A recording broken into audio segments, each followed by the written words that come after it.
What's up, everybody? I am Steve, and with me, as always, is D, and you are watching Conversations with Cabys, the only show on the internet that already has became the bull. And that's right, folks, we talking about music today. Some very cool bands in this one. How we doing, D? I'm fantastic, man. How are you? Doing good. Had a good week. Hope everybody liked the content this week. We talked about little tech talk on Wednesday. Free for all Friday was as hilarious as always. Hope y'all enjoyed that. And we talking about music. It's Sunday, so let's get at it. Um, I wanted to take the first little talk about here, little topic, little band here. I want to cue back to 2 episodes ago, 2 Sundays ago, not the Rage one, but the one before that.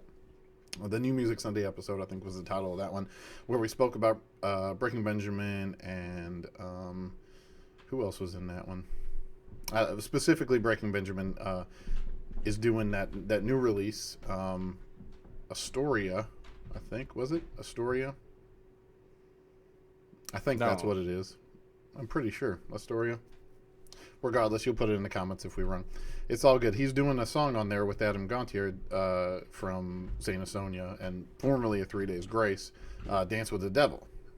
Yes. And I just wanted to touch on it, really open it up, because we're going to talk about Saint Asonia, and I cannot say enough about this cover, this combo. It is crazy. I think there's an earthquake going on, folks. Hold on. There's a crazy earthquake.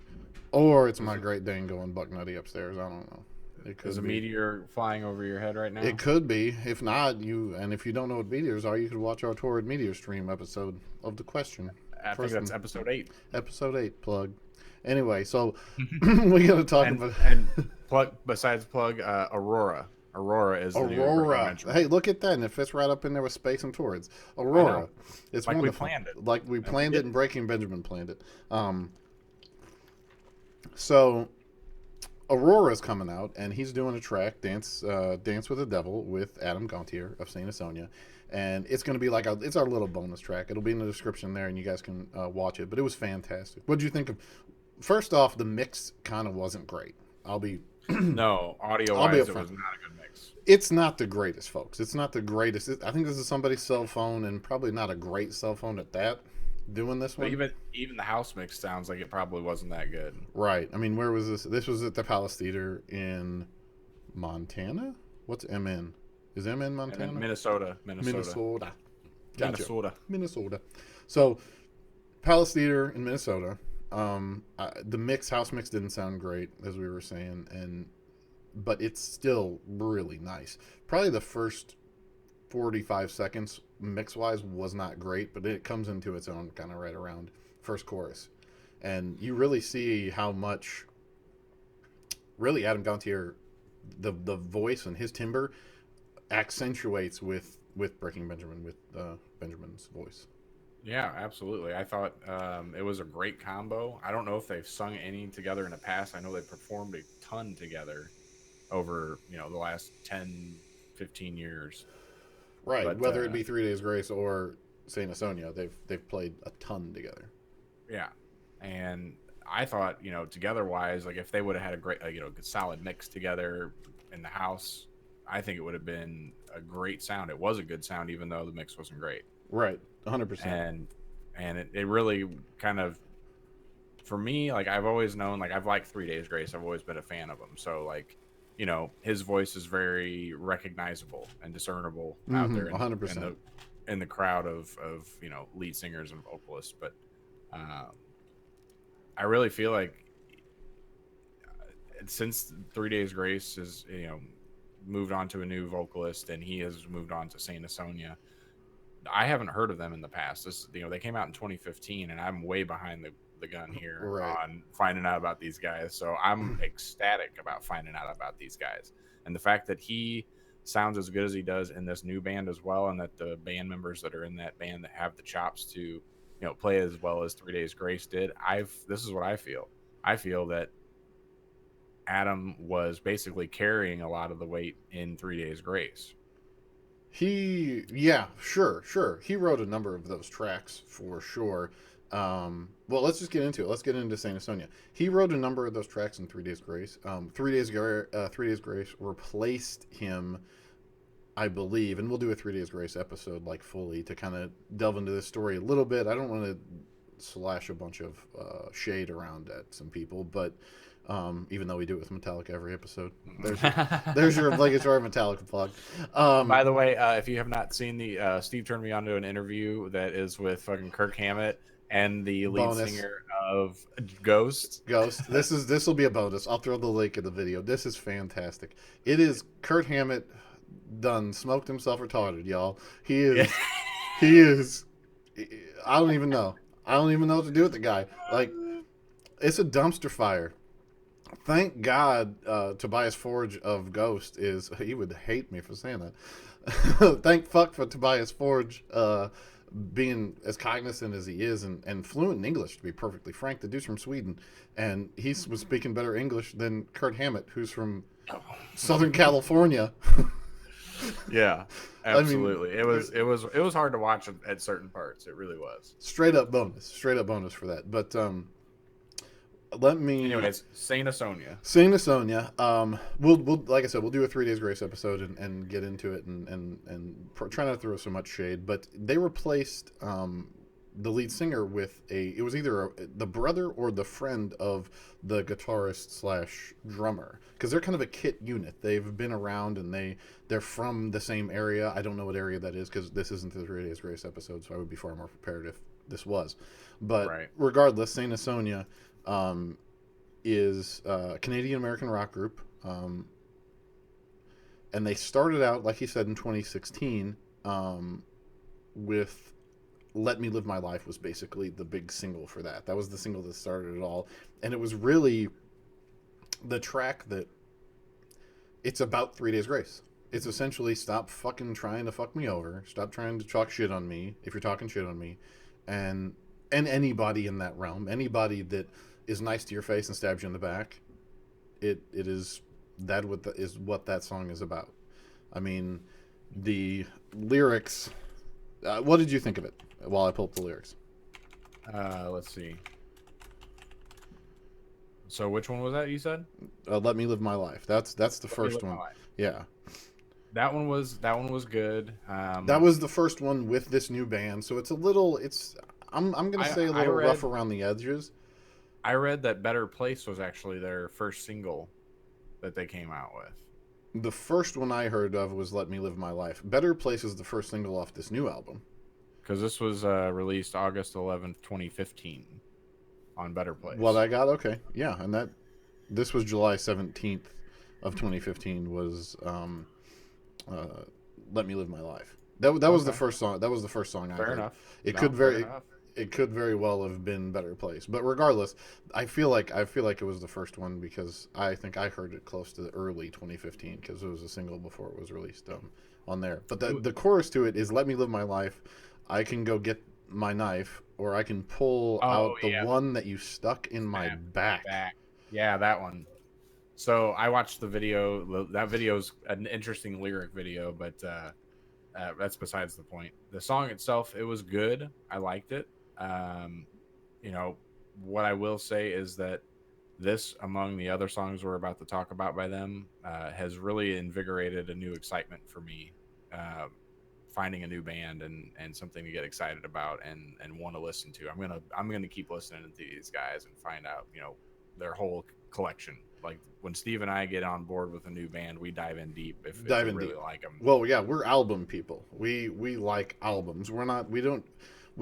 What I give you here, guys, is singles, really good tracks that I know can hook anybody into these bands, but we're album people. I'd love to listen to whole albums. I just put them on, and I like a band who tells a story, with the album that has a distinct order that they want you to listen to it in. I like that shit. I like you trying to give me an experience with the whole album, and I'm down. I'm gonna listen to all of them. I haven't had time because I was listening to the next band we're gonna talk about, but Shinedown is great. was a good song. There was none of the songs that I didn't enjoy listening to, and there was a couple that really piqued my interest. Well, Better let's talk Place. about Better Place is great, but the cover of I Don't Care Anymore, just to before we get back to their tracks, and because I want to know which ones you like the best here. But the cover of I Don't So Care Anymore was fucking money. I actually, first of all, didn't know that was a cover when I first listened to it. I actually read down in the comments of that video. By the way, read the comments on the link to the video for Saint Asonia. I Don't Care Anymore. Um, they're hilarious, but also too, um, I did not know it was a Phil Collins cover. Yeah. And that actually led me to listen to the Phil Collins version. I was like, "Oh shit, I hadn't heard this one before. How did Which I not hear is this?" a fine track. I mean, when he was out of Genesis and doing his own thing, and I Don't Care Anymore is a great track. But they did it quite a good job. Yeah. Some of the comments in there, just to give you a sample of it, is they're like, "I'm pretty sure that Adam doesn't care anymore." You know, because that's it's a very repeated line in that song. Well, think about this. Okay, I Don't Care Anymore is a Phil Collins track. We're going to go on a tangent, a Phil Collins tangent here. I Don't Care Anymore is repeated throughout that song. Now, what's Phil Collins's other, like the biggest Genesis Phil Collins hit? In the air tonight. Yeah, I Can Feel It in the Air Tonight that's all that song is. I can feel it coming in the air tonight. Oh Oh Lord. Lord. That's it. That's it. That's all it is. The whole fucking track. But it's a great song. By the way, Indeed, indeed. the slow jam with on Jimmy Fallon of the Roots playing that song with Phil Collins Oh with yeah. Questlove on drums. Ooh. It was so fucking good. Oh my god, He's such an amazing fucking talent on he's drums, by so the way. good, dude. Questlove is So great. He can play classically anything. trained good. Like that motherfucker is Amazing. sick. I mean, he can play anything, dude. Anything. The Roots is amazing. Great band. Um, but okay, so what were your favorites out of All this? right. So I don't care anymore. You know, I liked it. And again, it turned me on to the whole fact that I didn't know it was a It Phil was a cover, Collins right? cover, and you know that was cool. I really enjoyed that aspect of it a lot. The song itself, you know, for me, when I hear super repetitive lyrics, it's Of course, but we're a little talking about a song that's off-putting, from the '80s, so right? we need to put it's a cover. We need to put that in context for it, and of course, But you knowing that it wasn't a cover is where you hinder on that. I think where a lot of the comments probably are coming from that these are people that had no idea that this was a Phil Collins track. yeah, well, that's funny because a lot of the people in the comments were also too like, "Holy shit, I didn't know this was a Phil Collins cover. This was a very common theme." Right, right. And it was a good song though, good performance, you know, vocally well done, I think it musically well fits his done. voice really well. Yes, I agree.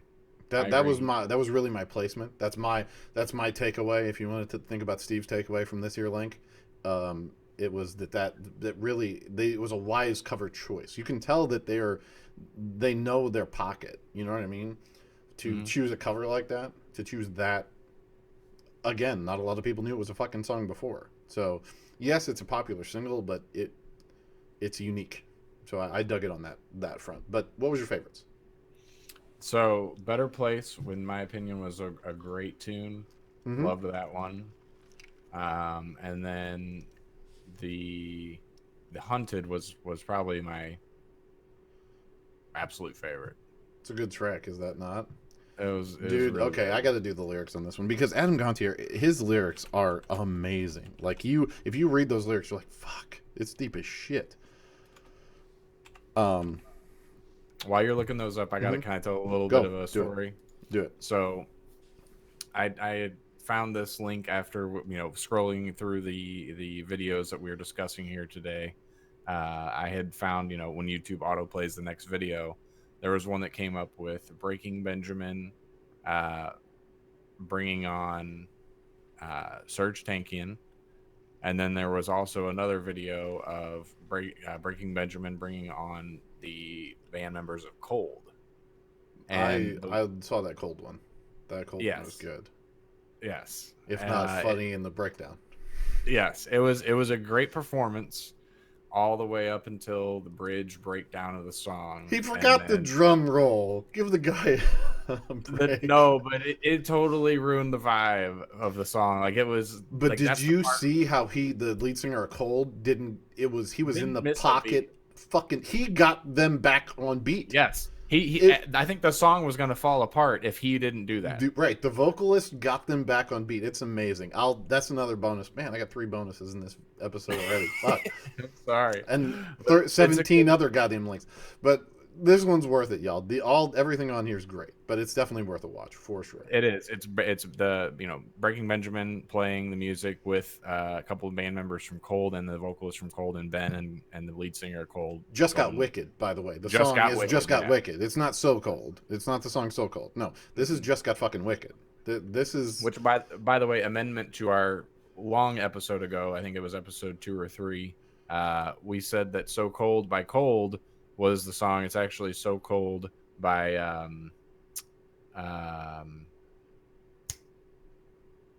put me on the spot and I already forget. All right, it's actually not. It's not by Cold though.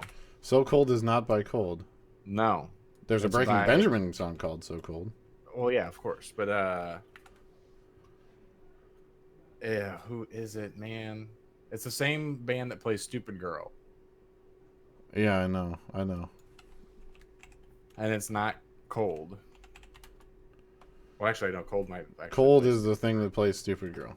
But it's not. But it's not the same band that plays So Cold. I can't find So Cold. You can look that up, and I'll do this Saint Asonia lyrics here. So crossfade. That's right. But both of them have balding, pale. I mean, very much like powder pale. Fucking. Lead singers. I mean, they're both essentially the same person. So, sorry.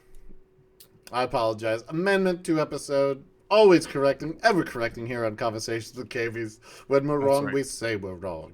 That's right. And we correct it. On the spot. On the spot. So, the Hunted lyrics are... the chorus is fucking amazing. And just listen to this. The song is called The Hunted. I hear you screaming, bleeding out of the hunter. I open my eyes, and now I realize I'm just the game. Torn away from my home, left me crawling. Everything is falling. Now I'm the hunted. Like, essentially, think about Predator. Like, essentially what he wants you to feel in that is that you're in the movie Predator, where you are now taken from your home, thrown out into somewhere, and I'm the game now. I'm the game that is being hunted. Right.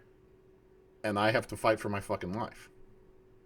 No longer the top of the food chain. It's a great fucking track. Great track, great lyrics. And that's why I'm as excited as you are about Saint Asonia, is that Adam Gontier is a lyricist, like a true lyricist, a poet with how he writes his shit and making the expression of what he wants to convey. Like, you feel it. You feel all of it. And I'm excited. I really am. And all these tracks are great. And they're just going to get better. That's the other thing. Right. And from what I hear, they have a ton in the pocket for the next album. Well, they've got 3-4 years under their belt now, so they're... Well, I mean, he's been doing this since 2000. Yeah. So right. If not maybe a little later. But The Hunted features Sully Erna from Godsmack. Yeah. And that's the next one I want to talk about. Their new album, Godsmack's new album, is called When Legends Rise. Now, they, in my opinion, and I think he agrees with me on this one, they haven't really had too good of albums. Like, it hasn't. They went on a break around 2008, but they haven't really had that breakout success, that awesome fucking album like Awake or the original Godsmack was. I mean, Voodoo is a fantastic track. Every track on the original Godsmack was a fucking good song. And Awake was pretty damn good too, but they were starting to get into resting on their laurels, in my opinion, lyrically. And I feel like that's kind of what Godsmack has done throughout until now, really. This album is fucking amazing. They haven't come out with anything like blockbuster. Yeah, Well, I mean, the last single you really want to think about is the 1,000 Miles Per Hour with Whiskey Hangover and that kind I Stand Alone was a great song back then. Yeah, but Um, those are, and that was from Scorpion King, was it not?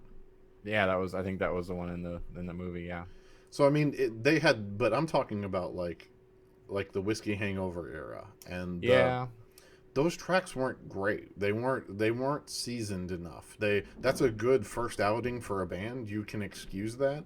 But these guys are seasoned, you know. This is, and one or two of those type of songs are fine, but that seems like that's all they were writing about. Nothing meaningful.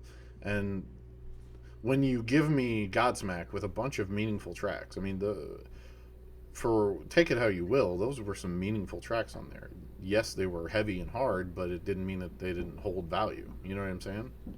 right, And right. No, and and it just seems materialized almost, commercialized, the songs that they were bringing out before. Not so much now. I mean, these are definitely polished and maybe a little more hooky, the new ones, but I think in the best way, in the most rock way. Do and you that agree? I agree with you on that because they do have a little bit more pop influence. I think they're trying to be. They're actually. Feel like they're writing these songs to be a little more mainstream, a little more pleasing to the masses. However, I don't feel like that's compromised their sound. Exactly. They, they still sound like Godsmack. They still fucking can rock. They still can write a good song. Why? And There are several good songs on this one. I mean, well, you sent me I think what 6 songs by them, yeah, I want to and say, there was not a skipper on there. Every song they fucking jammed was great. You sent me Under Your Scars. which is Un- Under Your Scars is a very, it's amazingly well written. It Mhm. is a ballad, I would say, but it is amazingly well written. When Legends Yep. Rise, Yep, you sent me that one already. That one we talked about that. The next one's Bulletproof. which is a Eh, single, if you listen to alternative radio, Bulletproof is on there. I mean, it's Godsmack. Of course, they have singles out on the radio. Um, Bulletproof is great. I fucking love the hook in that track. I mean, I excuse it because it's not as great as I think it could have been. Maybe with a little more time, honestly, on the hook, but it works, and it doesn't feel compromised. You know what I mean? It doesn't feel rushed. It feels like it could have been marinated a little more and maybe had a little more depth in the, you make me so yeah, bulletproof. You know what I mean? It's like, okay, that's it's fine. It's a fine chorus. It's not as deep as what I maybe would like, but the the beat to that song and the rhythm of the melody is fucking amazing.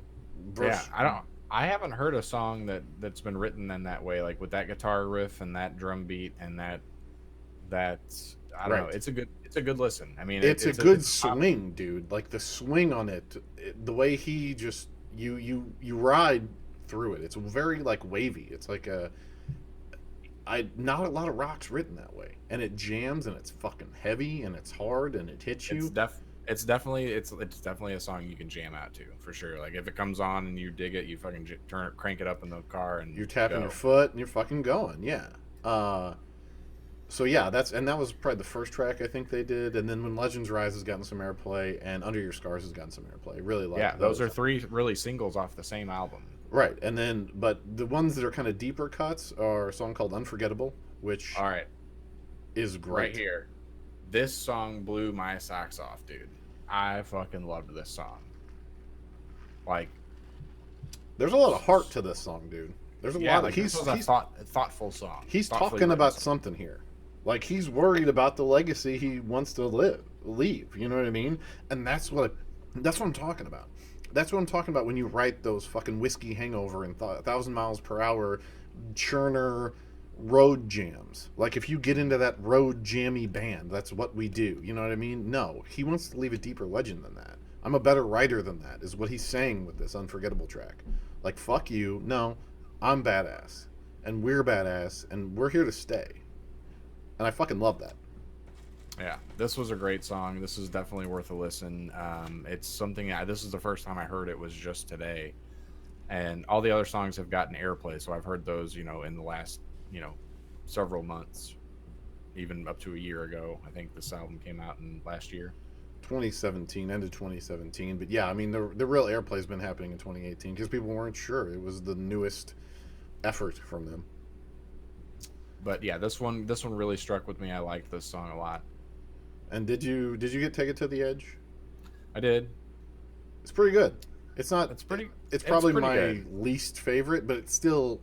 I wouldn't turn it off. Like if I was listening to the whole album, I wouldn't turn that one off. It's not a skipper to me. You know what I mean?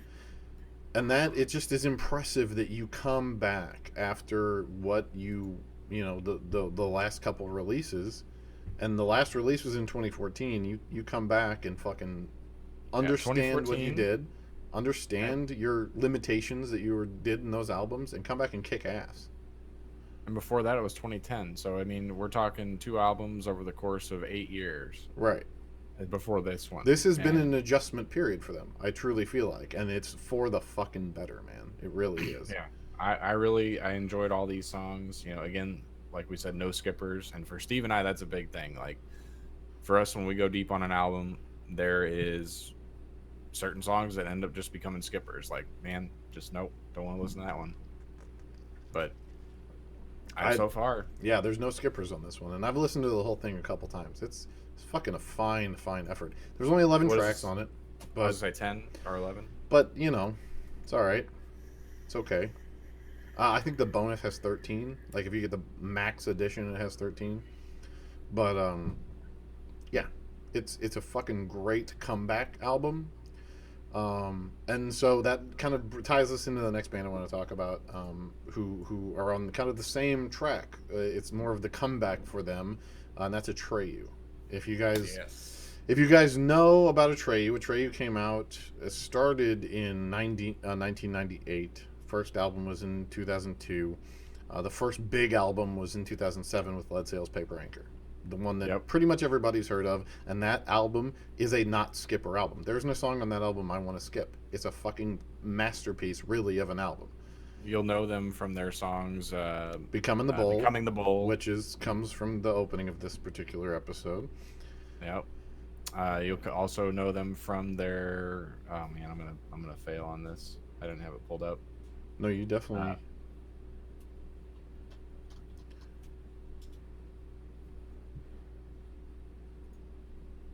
Here we go.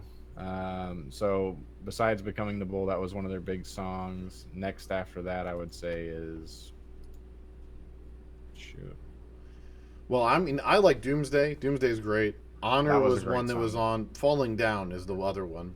Becoming the Bull and Falling Down were two that were really on there. Two of their singles that got and the cover of Epic by Faith No More also was on that album. And they did I forgot about that. That was an amazing cover. Thank you for finding that. Yes. But Doomsday, Honor, Falling Down, Becoming the Bull, the first 4 tracks are some of the best work in alternative at the time, easily. And then I can listen to the whole thing and really, really enjoy it. It was these guys and Avenged Sevenfold that were like fighting for airplay at the same time. Right. And that was around the Backcountry came out right around then and stuff. Yep, exactly. For Avenged. I mean, it's a great album, from both of those bands, but particularly Atreyu. That was a great album, and that was like what got them huge notoriety nationwide, and set them on the course that they proceeded on. But yeah, they took a big lull period. Well, they came out in 2009 with another album, and then basically went on hiatus from 2010 to 2015. Came out with another album in 2015 that didn't really... It was kind of the reunion album, basically. There weren't really any... I don't recall any singles off of it. And then in 2018, they came out with this new album called In Our Wake. It's Lead Sails Paper Anchor 2, in my opinion. Yeah, they went right back to the roots of what they did in that album, and it pays. It pays in dividends, man, because this is what is much needed in rock. 2-part vocals, okay? So they're specific with the way they say things. There's 2 vocalists. The unclean vocalist is Alex Verkatsis. Totally butchered that. Sorry, Alex. I apologize, brother. And then the drummer is also the clean vocalist, Brandon Saller. And again, I could be messing that up. By clean and unclean, he means, effects and digitally processed versus straight vocal. Well, it's more over scream versus versus singing. And clean and unclean is literally the way they describe it.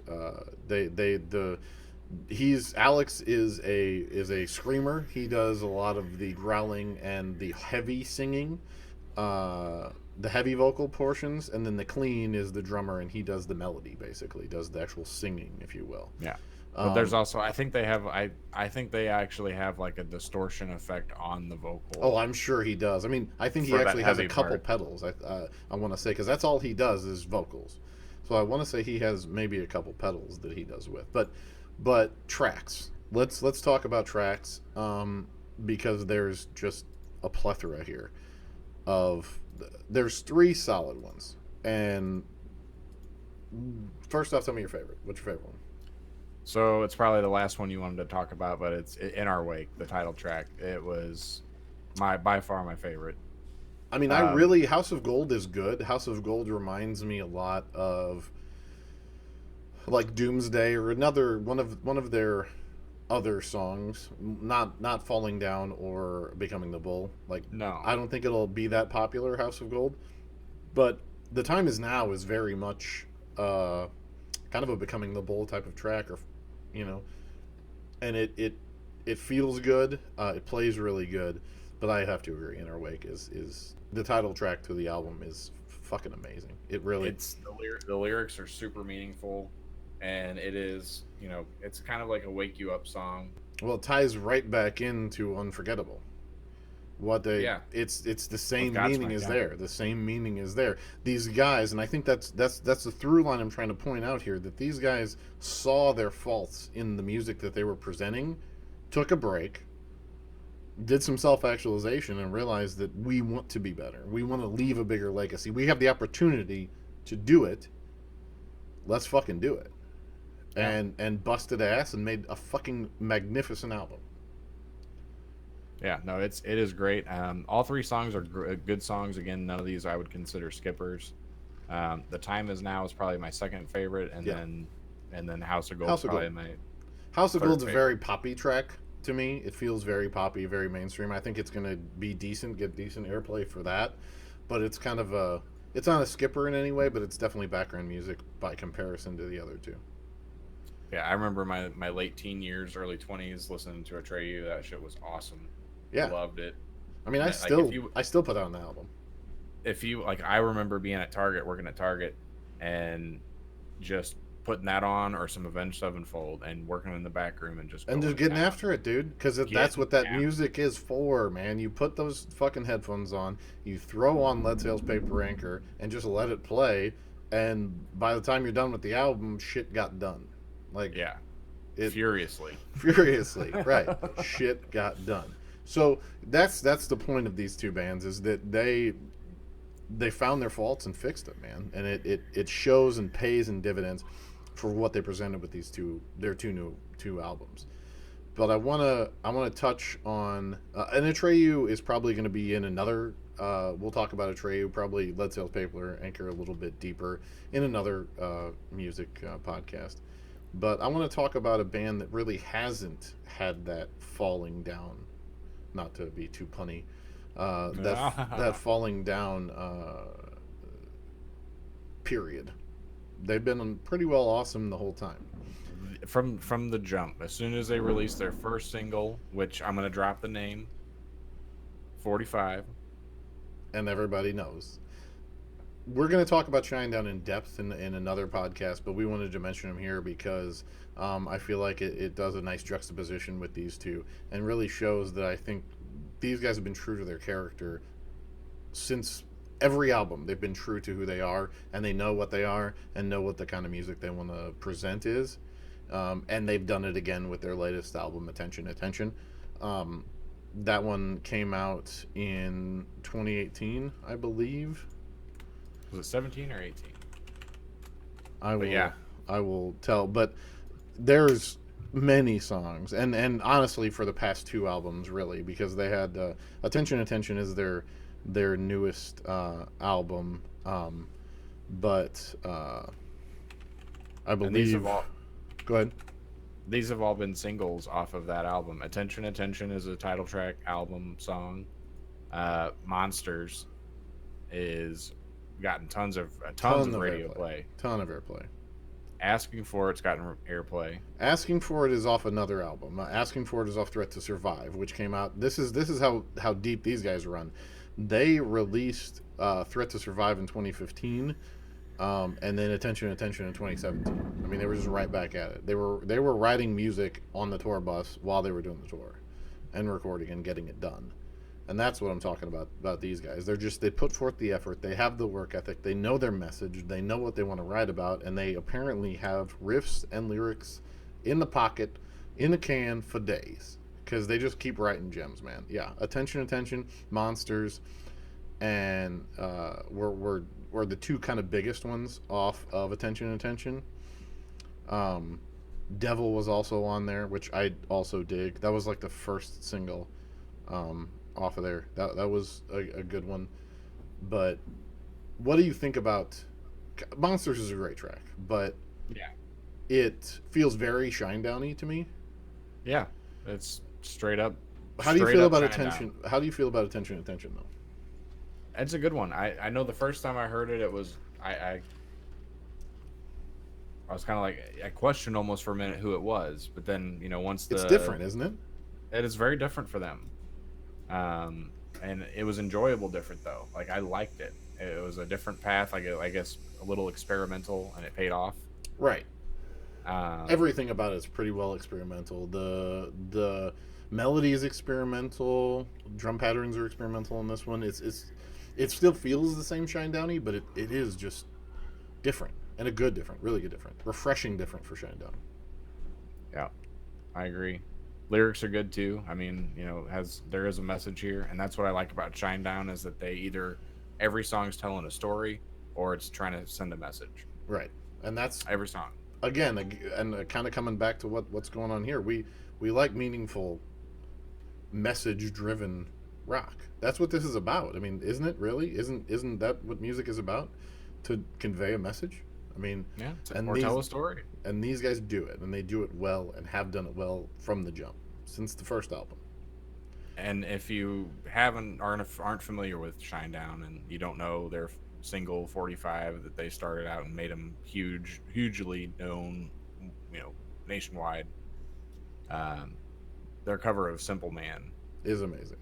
Is simply amazing. Powerful. It is a powerful cover of Simple Man, and it's a little bit of a different spin on it, but it's still staying true to the original song. Really good. It's fantastic. Give that a listen as well, because if you don't like Shinedown, or if you haven't heard of them, that's a great fucking opener for sure. Okay, 45, this guy's got pipes.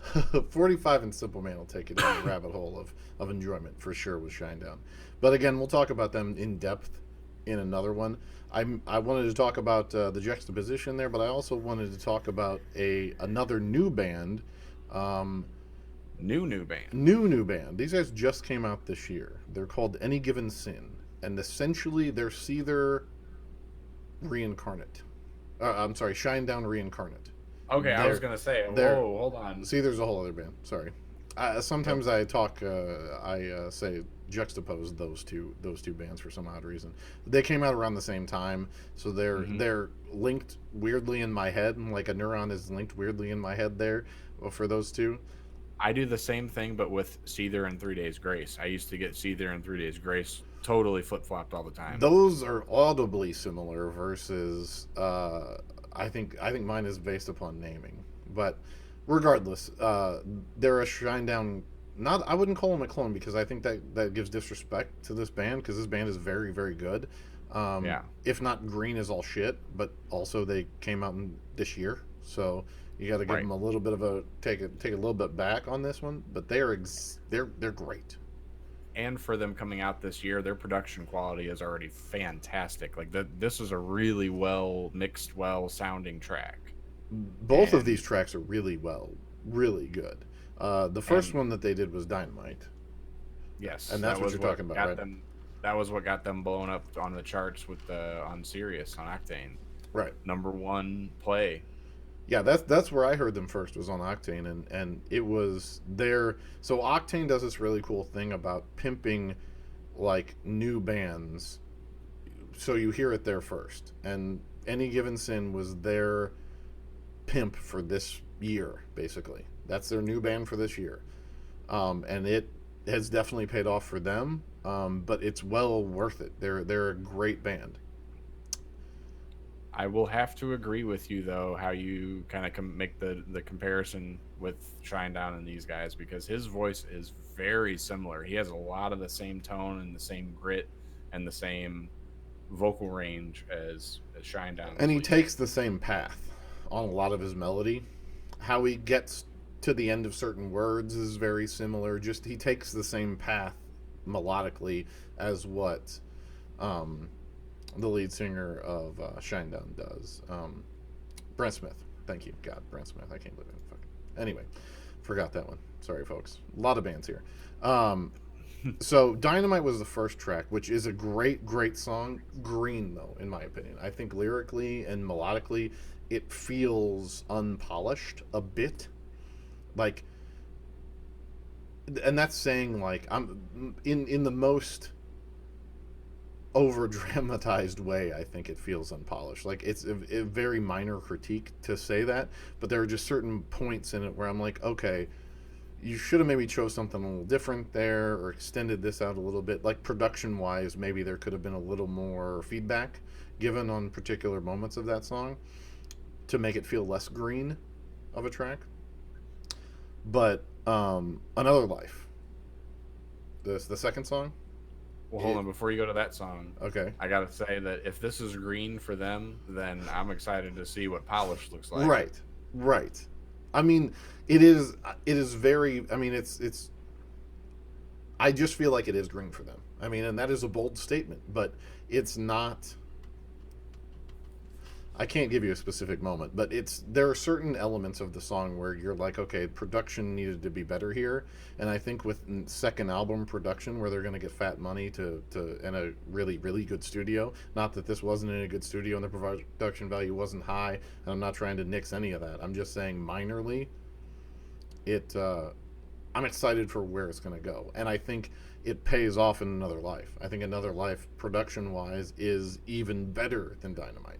And some of the things I'm talking about are fixed and tightened up. What did you think of Another Life? Did you like that better than Dynamite or what? Actually, I didn't care for the. I mean, this song was still a good song. Wouldn't consider it a skipper, but if I'm comparing the two songs together, I definitely like Dynamite a little bit better. It just all things considered, it was a more cohesive, like, rock. Just it's a driver. Dynamite is a driver. That son of a bitch. That chorus and breakdown point of that song is, you just know it's fucking coming and you're waiting for it to smash you in the goddamn face. Like, it really. And he just says, and it's an offbeat, you blow me up, and then Dynamite smacks you in the face on beat, and you ride with him. It's really good. My issues are more in the verse. And prepping into the chorus, like some of the pre-chorus stuff and verse is not where I think it could be. For as fat as that fucking chorus is, that's a chorus to envy. And to have when have you heard Dynamite? That's my other fucking problem with this, dude. Like, who missed the boat on using the word dynamite in a fucking hook of a song? You know what I'm saying? We've written choruses and songs hundreds of thousands of times. Dynamite never fucking, and that is Money in the Bank. What the fuck? Whoever thought, like, sitting on a fucking gold mine with you've never fucking heard it, right? You're sitting on a gold mine, Trebek. You're sitting on a gold mine, Trebek. No, seriously, it's fucking money. It's money, and I don't know why nobody has ever fucking made a track that has that hook, because it's powerful, dude. It really is. I enjoy the hell out of it. And where these guys are gonna go, I mean, they don't even have a Wikipedia page right now. Think about that, folks. They have a website. They have a website. It's literally like a 3-page website. Right. That's it. That doesn't really say shit. They're just from Maryland, and they got blown up in 2019. They didn't even tell me when you started. I mean, it's where these guys are gonna go is exciting to me. and this is kind of the way I want to do a lot of these music podcasts where we talk about a bunch of different bands, is to kind of throw you in on some brand new guys and some guys that are in the same genre. And I feel like these are, don't sleep on these folks, because they's hot. They're gonna be good. Shinedown is a sound that not a lot of people have. It's not mimicked in alternative or hard rock or heavy music at all. And to have a new one is good. Well, because Brad Smith's voice is just completely and totally powerful. I mean, he has a powerful voice. Yes. His range is extraordinary. For as much as he's got in the tank, as hard as his projection can be, and as gravelly as his timbre can be, it's amazing that his range is like 3 fucking octaves. Like, it's fucking stupid. It really is. It's dirty and wrong sometimes, and I feel like that's what we need. We need more quality vocalists in rock. We do. We don't need the same Z guys that are. Okay, so I'm gonna do this one. We'll close on this one because I'm just gonna bash somebody real quick. Puddle of Mud. This goes into. This is a perfect hook though into what I'm talking about Atreyu and Godsmack. Okay. Let me throw this out here because this is the last time we're going to talk about this other than in the grunge segment of bands. Puddle of Mud just came out with a new single called Uh-Oh. Okay? It is what? Uh-Oh. U-H-O-H. Uh-Oh. It's a piece of shit. Awesome. It fucking sucks. It's the same old bullshit. It's the same old commercialization. It's the same old nonsense that he's been trying to pull forever. Like, since the last good album in 2007 that fucking Puddle of Mud had. Blurry and fucking... Yeah. There's like two or three singles off that album that were decent.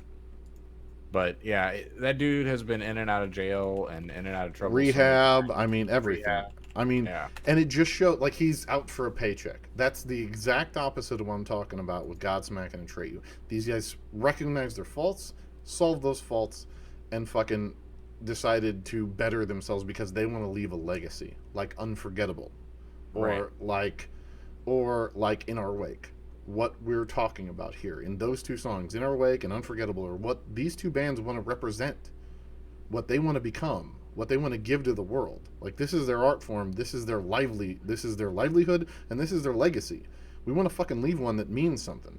We don't want to fucking use this platform, this amazing platform where we are talented fucking musicians, get respect from everybody, get given all kinds of shit, and we don't respect that. We don't respect the fan, so we just make another commercialized piece of shit.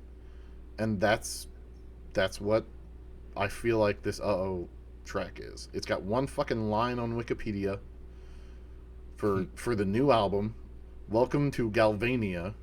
It's just, wow. Dude, it's a shit song, and it's the exact opposite of what I'm talking about. You're not coming to it with the respect that it deserves, and shame on you, Puddle of Mud, for fucking even bringing out that song when we have talented bands that come out this year, like Any Given Sin, who are giving us this kind of shit. That's what we need more of. We don't need more Puddle of Mud fucking tracks. You're done now. That's right. Here at Conversations with Cabys, we not only like to rock our faces off, but we also like songs with meaning and make you feel something. Have a fucking message behind it. We like songs that make you cry. Call us pussies if you want. Don't care. We like songs that make you cry. We like meaningful shit. Pull at your heart, make you feel like you're a terrible person. Or a great person. Or an amazing person. Or like the love of my kids. I mean, I can't imagine how many songs I've teared up when I think about my fucking kids. My kids are everything to me. I mean, that's what all this is about, man. Like, that's what music is about. To make you feel those feelings, whether good or bad. And hopefully, here on Conversations with Cabys, our Sunday music podcast, you guys learn some shit and take a look at these bands and enjoy them too. That's right. And if you do, give the videos a like, give our channel a subscribe, do all that other YouTube bullshit, or don't. Just hang and watch. That's cool too. We like you here. Happy to have you. And with that, I think we're gonna end this one. do all those things, but also be good to each other, and know that we're in a struggle called life with you. Farewell, fans and friends. Peace.